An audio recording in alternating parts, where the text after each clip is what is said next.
जय गुरुदेव।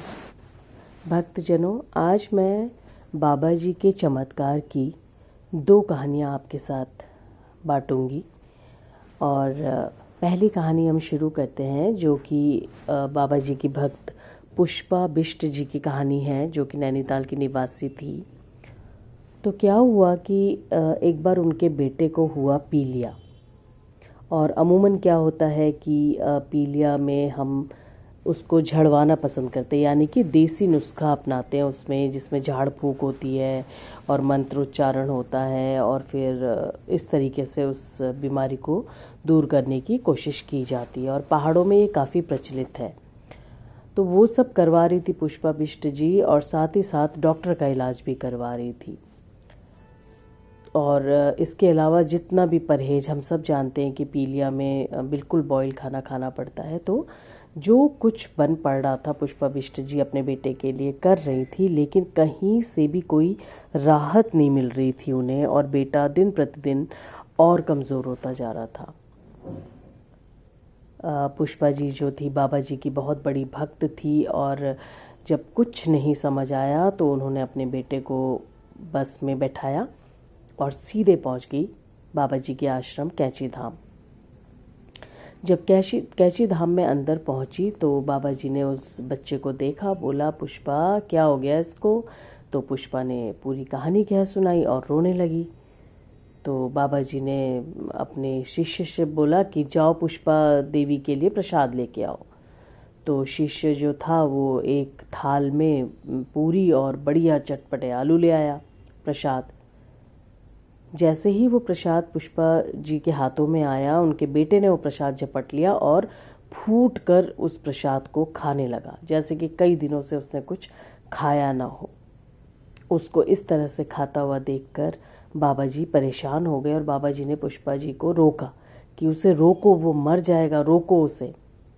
तो पुष्पा जी के मुंह से ही निकल पड़ा, कोई बात नहीं बाबा जी, वैसे भी ये ठीक नहीं हो रहा है। अगर इसकी मृत्यु आपका प्रसाद खाने से होती है तो कोई बात नहीं, ऐसा ही सही, लेकिन जिस प्यार से वो खा रहा है मैं उसे नहीं रोकूंगी। कुछ ही समय में उस बच्चे ने पूरा प्रसाद खा के ख़त्म कर लिया, और उसके मुंह में बहुत सुकून था, शांति थी। कहते हैं वो बच्चा इसके बाद धीरे धीरे अपने आप ही ठीक हो गया।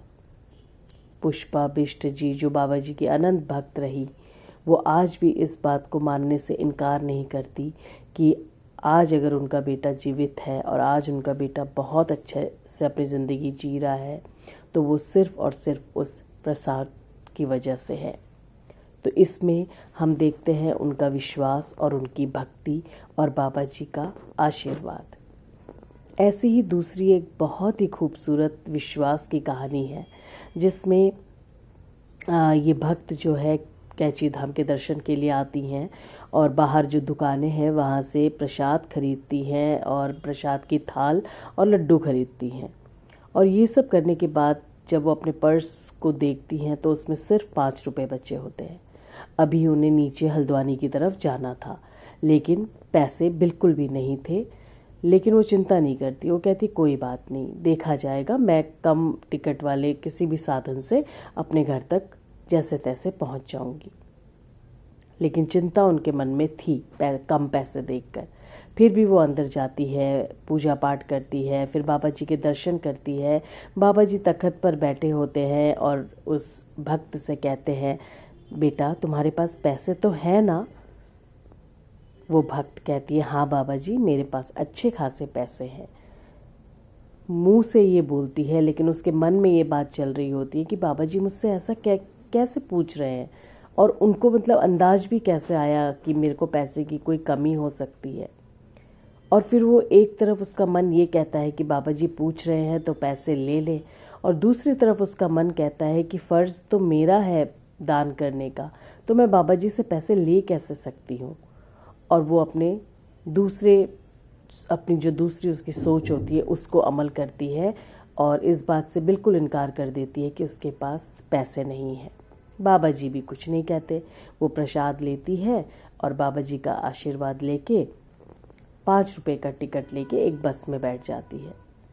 बस में बैठ के जैसे ही वो हल्द्वानी में उतरती है तो सीधे अपने घर की ओर जाने लगती है। घर बहुत दूर होता है, उसे रिक्शे की ज़रूरत होती है, लेकिन उसे पता है कि अब उसके पर्स में 1 रुपया भी नहीं है। फिर भी वो देखती है कि क्या पता कई बारी इधर उधर कुछ पैसे मिल जाते हैं तो कम से कम मैं आधा रास्ता तो रिक्शा से चली जाऊंगी। और जैसे ही वो अपना पर्स खोलती है, वो ये देखकर हैरान हो जाती है कि पर्स की दूसरी पॉकेट में 100-100 के 10 नोट रखे होते हैं। पुष्पा बिना किसी सेकंड थॉट के इस चीज़ को मान लेती है कि ये सिर्फ और सिर्फ बाबा का आशीर्वाद है और बाबा जी की कृपा है, जिन्होंने उसे इस समय इस कष्ट से बचाया। तो इस तरह की अनंत बहुत सारे भक्तों के लाइफ एक्सपीरियंसेस हैं जो उन्होंने महसूस किए हैं बाबा जी की भक्ति में। मैं एक एक करके जब जब मौका मिलेगा आपको बाबा जी की इस भक्ति का, इस प्यार का उदाहरण कहानी स्वरूप से देती रहूँगी। फिलहाल आप लोगों से विदा लेती हूँ। जय श्री राम, जय हनुमान, जय गुरुदेव, जय सिद्धि माँ।